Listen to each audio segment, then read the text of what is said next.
Hey guys, നമുക്ക് അങ്ങനെ അരവണ പായസം കിട്ടിയിട്ടുണ്ട്. അരവണ പായസം അല്ലെങ്കിൽ അരവണ പ്രസാദം എന്നൊക്കെ പറയും. നമ്മുടെ ഒരു സുഹൃത്തുണ്ട്, പ്രജിയേട്ടൻ കൊണ്ടു തന്നാണ് ഈ സാധനം. കുറേ കാലത്തിന് ശേഷം കഴിക്കാനാട്ടോ നമ്മുടെ അരവണ. അങ്ങനെ ഗൈസ്, നമ്മുടെ കിണ്ണം കാച്ചി നല്ല കിട്ടുക്കാച്ചി അരവണ കിട്ടിയിട്ടുണ്ട് നമ്മുടെ കയ്യിൽ.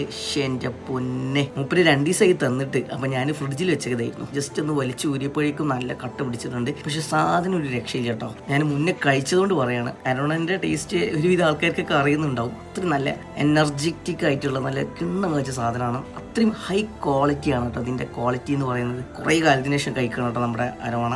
കണ്ടില്ല, ഇതാണ് മക്കളെ നമ്മുടെ സാധനം. എൻ്റെ പൊന്നൂര് രക്ഷയില്ല. ഇതിങ്ങനെ ഒന്ന് മിക്സ് ആക്കിയിട്ട് ഒന്നങ്ങോട്ട് കോരിയെടുക്കുക. ബിസ്മില്ലാ.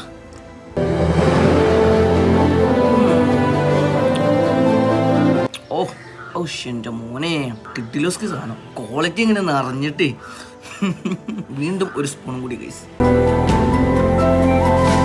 സത്യം പറയുകയാണെങ്കിൽ രാവിലെ ബ്രേക്ക്ഫാസ്റ്റ് കൂടി കഴിച്ചിട്ടില്ല. ഇതാണ് കേട്ടത് ഗൈസ്. അടിപൊളി.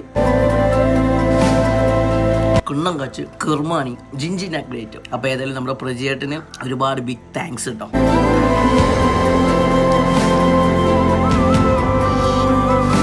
ഇതൊരു ക്വാളിറ്റിയാണെന്ന് പറയും, കിടില്ല.